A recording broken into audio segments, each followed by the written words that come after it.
Bonsoir chez vous, c'est un honneur de vous compter nombreux, vous disponibiliser, afin que nous puissions vous mettre au parfum de l'actualité. Bienvenue à suivre cette nouvelle édition du journal et d'abord les sommaires. Le gouverneur militaire du Nord Kivu, le général, a convoqué une réunion d'urgence avec les attributeurs et les concessionnaires des routes dans la province du Nord Kivu, dans sa partie Grand Nord.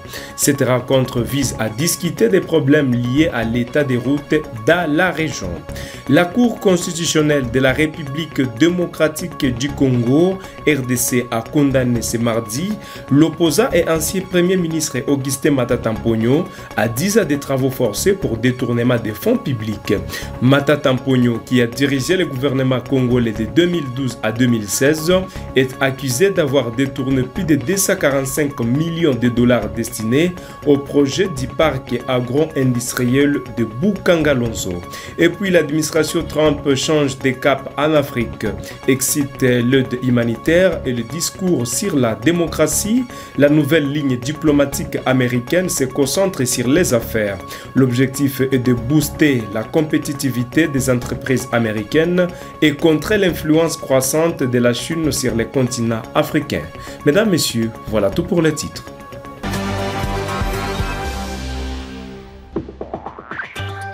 Mesdames, Messieurs, bienvenue au développement de ces titres. Ouvrons ce journal par cette information concernant la justice. Le ministre de la Justice et garde de son constat Mutamba est dans le viseur de la justice pour détournement de fonds présumés. Le procureur général près la Cour de cassation a saisi l'Assemblée nationale pour obtenir l'autorisation d'engager les poursuites contre lui. Plus de détails, c'est dans cet extrait choisi pour vous par votre rédaction. Pour que vous soyez informés, je viens d'être saisi par le procureur général près la Cour de cassation. Vous faites du bruit, peut-être ça vous concerne. Au lieu d'écouter attentivement, on n'a pas encore cité le nom de la personne. Chacun de vous peut être concerné. Moi, je connais déjà le nom, mais vous ne connaissez pas. Alors, je viens d'être saisi par le procureur général près la Cour de cassation au fin d'obtenir l'autorisation d'instruction contre les sieurs Constant Mutamba Tungunga, actuellement ministre d'État, ministre de la Justice et garde des Sceaux. Et donc, honorables députés, chers collègues,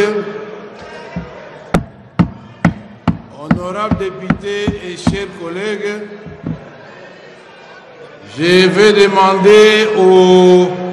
La situation sécuritaire reste d'actualité. Des violents affrontements ont opposé dans la nuit du lundi à mardi les combattants Wazalendo alliés aux forces armées de la République démocratique du Congo FARDC aux miliciers Twiranéo soutenus par l'AFC M23 dans les territoires de Fizi, province du Sud Kivu. À l'issue des combats, les Wazalendo affirment avoir repris le contrôle de la localité stratégique de Rugezi, située dans le groupement Bassimukuna. Selon des sources sécuritaires dans la région, les affrontements ont éclaté dans la soirée, se poursuivant jusqu'aux premières heures du matin. Les miliciens Twiranéo auraient été contraints de battre en retraite après avoir essuyé leurs lourdes pertes. Aucun bilan officiel n'a encore été communiqué, mais des témoins locaux font état de plusieurs blessés et d'un important déplacement des civils fuyant les violences. Le gouverneur de la province du Nord Kivu, le général, a convoqué une réunion d'urgence avec les attributeurs et les concessionnaires des routes dans le Grand Nord. Cette rencontre vise à discuter des problèmes liés à l'état des routes dans la région du Kivu. Reportage. Pour une bonne gestion participative avec impact en faveur du citoyen ordinaire, le gouverneur militaire du Nord Kivu, le général-major Somo Kakule Évariste, a échangé sans gants avec les acteurs du secteur des routes d'intérêt national, provincial et des dessertes agricoles à Béni, le 19 mai 2025. Nous sommes rassemblés ici pour parler de nos routes. Nous devons nous rappeler à quoi sert la route pour en parler. C'est au fait l'un des éléments fondamentaux qui caractérise notre niveau de développement. Concessionnaires et attributaires du Grand Nord de la province ont relevé chaque tracas, notamment sur l'accès au contrat, son exécution et le péage route. La réorientation, je veux dire, la réorientation des recettes perçues dans certains axes routiers. Nous devons conscientiser nos équipes de supervision. Nos ingénieurs doivent veiller sur la bonne manière de faire les choses sur le plan maintenance. La société civile s'est réjouie de l'initiative. Je remercie le gouverneur d'avoir initié ce cadre parce que ça nous a permis de nous dire des vérités en face. C'était en tout cas un échange sans tabou, ce qui nous a permis de se décharger, dire tout ce que nous voyons sur différentes routes. Parce que quand le gouvernement vous donne confiance, vous devez à tout prix satisfaire le peuple, parce que vous faites le travail pour le peuple. C'est le conseiller près le gouverneur en charge des infrastructures qui a déroulé les recommandations. Dépolitisation des processus de l'attribution, acquisition et gestion des routes par les attributaires. Mise en place des cadres de concertation permanents et de suivi. Établissement d'une feuille de route des actions principales à mener. Un cadre de concertation permanent pour se faire à la charge du suivi. Les territoires d'Aru s'est réjoui. Les travaux de réhabilitation de la route stratégique relia la province de l'Ituri ainsi que des Haut-Ouélé ont officiellement débuté ce lundi 19 mai 2025. L'entreprise Maïcha Niamungu est en charge de ces projets cruciaux pour la région. Plus de détails, c'est à suivre dans ces reportages. Longue de 113 km, la route provinciale numéro 434, située en territoire d'Aru, verra bientôt peau neuve grâce à la réhabilitation qui va connaître cette voie d'importance capitale pour l'Ituri. Les travaux vont s'étendre du rond-point Kamaka, passant par Laïbo et Dipi jusqu'à Kitambala et Ndindi. La mise en place de ces projets de 12 mois vient de mettre fin au calvaire des usagers de cette artère. C'est une première fois qu'on apprenne un projet aussi de telle envergure qui passera à travers la chefferie de Kalikobomi. Donc nous sommes très contents par rapport à ces projets que le gouvernement a traité et réalisés. Je veux sincèrement remercier le gouvernement provincial parce que depuis que l'administration a commencé, nous n'avons jamais appris parler de cette route. C'est juste sous état de siège que nous l'apprenons. C'est pourquoi nous voulons remercier toutes les autorités de l'état de siège, à commencer par son Excellence, Monsieur les gouverneurs, militaires. Ça a fait la joie parce que lorsque l'autorité provinciale, son Excellence, Monsieur le gouverneur, a respecté à sa promesse et puis aujourd'hui voilà la réalisation concrète sur le terrain tel que le lancement vient de passer. Et puis vous êtes témoin, et si ce n'est que vraiment lui dire félicitations et puis le remercier sincèrement au fond du cœur par rapport à ce qu'il a honoré vraiment sa promesse. Une autre liesse provient du chef de la chefferie des Kalikobomi, entité bénéficiaire. Accompagné de l'administrateur adjoint du territoire d'Aru, c'est les conseillers du gouverneur de province en charge des infrastructures, le capitaine Yanoula Alimas, qui a lancé officiellement les débuts des travaux de réhabilitation de cette route provinciale. On procède à la coupure du ruban symbolique pour le lancement des travaux de réhabilitation de la route qui part du rond-point Kamaka jusqu'en Zinzi. Signalant que ces projets s'ajoutent parmi tant d'autres dissimulés dans les 5 territoires financés par l'administration militaire sous la bonne gouvernance du lieutenant général Luboyaka Chamadjouni pour la sécurité et le développement de la province. Poursuivons cette édition du journal dans la province du Congo central. L'exercice maritime Obangam Express 25 a été officiellement clôturé ce jeudi 15 mai 2025 par l'administrateur du territoire assistant Kendwelo Ndombasi Nicolas, chargé des questions administratives et politiques ad intérim. Reportage. Clôture le jeudi 15 mai 2025 de l'exercice maritime dénommé Obangam Express 25 par l'administrateur du territoire assistant de Mwanda Kindwelo Ndombasi Nicolas, chargé des questions administratives et politiques ad intérim. La cérémonie a eu lieu dans la salle de réunion de la cellule de communication maritime des Bananes, en présence du contre-amiral Bokota Botumbi Raphaël, commandant du 14e groupement naval, du personnel politico-administratif du territoire de Mwanda et des militaires de la force navale. Ces manœuvres maritimes entrent dans le cadre de l'action l'action de l'État en mer dans le but de lutter contre le trafic des êtres humains, le trafic d'armes, de pêche illicite, la pollution maritime, le piratage, la protection des plateformes pétrolières ainsi que les siphonnages. Le commandant du 14e groupement naval a dans son mot de circonstance salué cette initiative de grande envergure et rendu un vibrant hommage au commandant suprême des forces armées de la République démocratique du Congo, Félix Antoine Tshisekedi, qui ne ménage aucun effort afin de redorer l'image de l'armée congolaise dans tous les secteurs.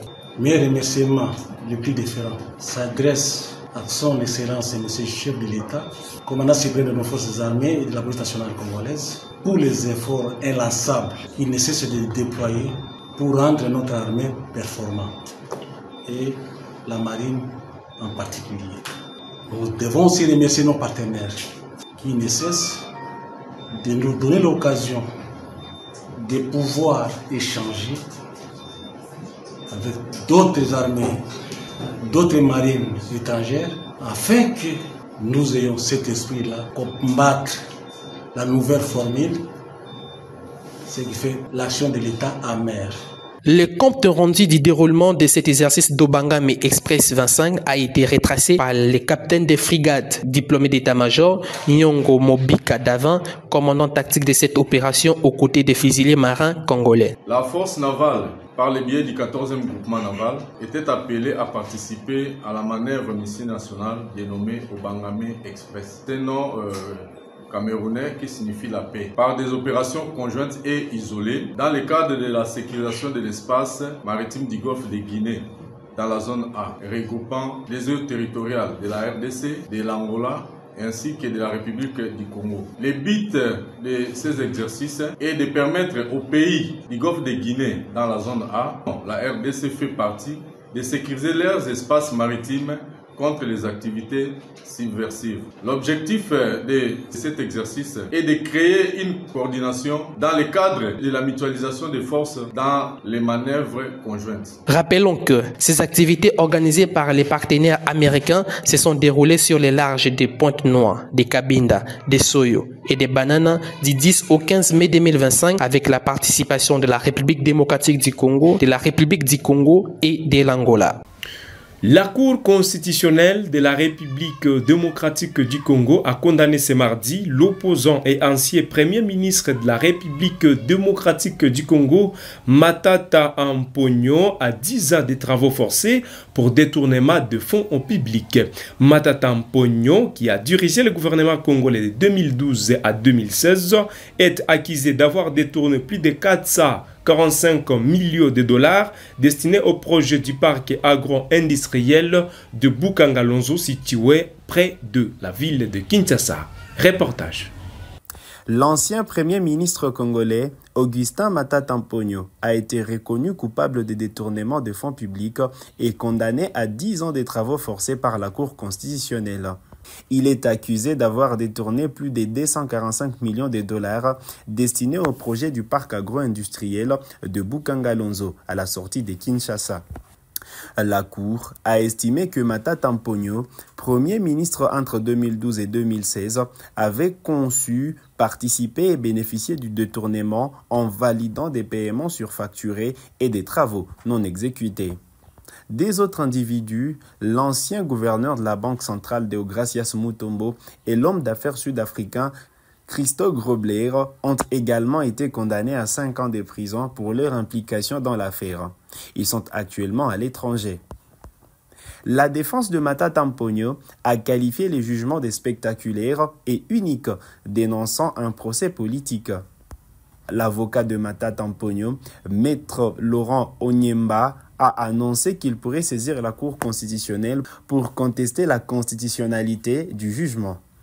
Matata Amponyo, qui bénéficie actuellement de l'immunité parlementaire en tant que député national, pourrait être arrêté prochainement. Le parquet général près la Cour constitutionnelle pourrait délivrer un mandat d'arrêt à son encontre. L'Assemblée nationale avait déjà contesté la poursuite du procès sans que la Cour constitutionnelle ne sollicite la levée de l'immunité de Matata Amponyo. Il reste à savoir si elle s'opposera à son arrestation. Cette affaire éclabousse le gouvernement congolais et soulève des questions sur la lutte contre la corruption dans le pays. Elle est également un symbole des tensions politiques qui existent entre le pouvoir en place et l'opposition. 3 personnes ont été tuées dans la nuit de lundi à mardi à Goma et ses environs, marquant une nouvelle recrudescence de l'insécurité dans la région. Nous sommes dans la province du Nord Kivu, dans l'est de la République démocratique du Congo. Reportage. La nuit du lundi 19 au mardi 20 mai a été marquée par des vagues de violence à Goma et ses environs, faisant 3 morts. Augustin Miruho, un habitant du village de Bugamba, a été abattu vers 20h locales par des bandits qui ont fait irruption dans son domicile. Un peu plus tard, dans le quartier Keshero, le corps d'un homme ligoté et la tête recouverte de sachets a été retrouvé derrière l'hôpital Sebeka. Son identité reste inconnue. En fait, toujours à Keshero, un présumé cambrioleur a été abattu aux alentours de 20h locales près du lycée à Noirit. Il aurait été impliqué dans des actes de rançonnement. Son complice a réussi à prendre la fuite. Ces meurtres, survenus à l'espace de quelques heures, alimentent l'inquiétude croissante des habitants de Goma quant à la dégradation de la sécurité de la ville. L'administration Trump change de cap en Afrique, excite l'aide humanitaire et les discours sur la démocratie. La nouvelle ligne diplomatique américaine se concentre sur les affaires. L'objectif de ceci est de booster la compétitivité des entreprises américaines et contrer l'influence croissante de la Chine sur les continents. Reportage. L'administration Trump s'engage résolument dans une nouvelle stratégie diplomatique en Afrique, privilégier les affaires, booster la compétitivité des entreprises américaines et renforcer leur présence économique face à l'influence grandissante de la Chine. Cette réorientation, qui place la performance commerciale au cœur de la diplomatie, s'est traduite par une modification des critères d'évaluation des diplomates américains sur les continents. L'investissement commercial est désormais au cœur de l'action extérieure, affirme Christopher Landau, sous-secrétaire d'État américain. Pour lui, la diplomatie doit générer des résultats concrets pour les entreprises et les travailleurs américains. Le département d'État déploie ainsi plus de 1000 agents commerciaux dans ses ambassades à travers le monde, chargés d'accompagner les acteurs économiques dans les échanges avec les États-Unis. Nous sommes une administration prête à faire du business, insiste-t-il. Troy Fitrell, haut responsable au Bureau des affaires africaines, a réaffirmé cette semaine, lors de sa mission en Afrique de l'Ouest, que le continent représente le plus vaste potentiel inexploité au monde. 2,5 milliards d'habitants d'ici 2050, avec un pouvoir d'achat qui pourrait dépasser les 16 milliards de dollars. Pourtant, la réalité reste contrastée. Les exportations américaines vers l'Afrique subsaharienne représentent moins de 1% du commerce total de biens. L'ère est donc au changement. Nous ne considérons plus l'Afrique comme un continent à insister, mais un partenaire à part entière, affirme Troy Fitrell. Le slogan du commerce « Pas de l'aide » devient un principe direct. L'objectif, accroître les exportations, favoriser les investissements américains et bâtir une priorité partagée. Cette nouvelle approche se traduit par une nouvelle grille d'évaluation des ambassadeurs qui sont désormais jugés sur leur capacité à soutenir les entreprises américaines et à conclure des accords. Les premiers résultats sont déjà là. 33 contrats signés en 100 jours pour un montant total de 16 milliards de dollars. Un sommet États-Unis-Afrique est prévu à l'automne. Il devra confirmer cette dynamique et ouvrir un nouveau chapitre de coopération économique avec les dirigeants du continent. L'un des endroits où cette offensive économique américaine est visible est la République démocratique du Congo et la République du Rwanda. Pendant que les réunions se multiplient pour un accord de paix dans l'est de la RDC, les États-Unis avancent déjà leurs pions sur le terrain économique, notamment dans les secteurs de minerais stratégiques. Les États-Unis ne cachent pas leurs priorités. La déclaration des principes entre la RDC et le Rwanda, signée avec leur facilitation, vise aussi à protéger leurs intérêts stratégiques, notamment dans les domaines de minerais critiques. Moins de 20 jours après cette signature, Kim Herringstone, secrétaire adjointe principale par intérim au Bureau des ressources énergétiques du département d'État américain, a insisté le 13 mai à la signature d'une lettre d'intention entre la société minière Trinity Matlas, l'un des leaders rwandais dans la production de minerais 3T, étain, tungstène, tantal et le partenaire américain.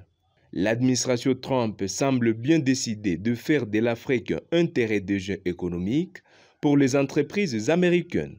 Reste à savoir si cette nouvelle approche sera durable et si elle permettra de bâtir une priorité partagée entre les États-Unis et les continents africains. Merci de nous avoir choisis ce soir pour vous informer. Nous sommes à la fin de cette édition du journal. Nous vous souhaitons une bonne soirée tout en vous appelant à vous abonner.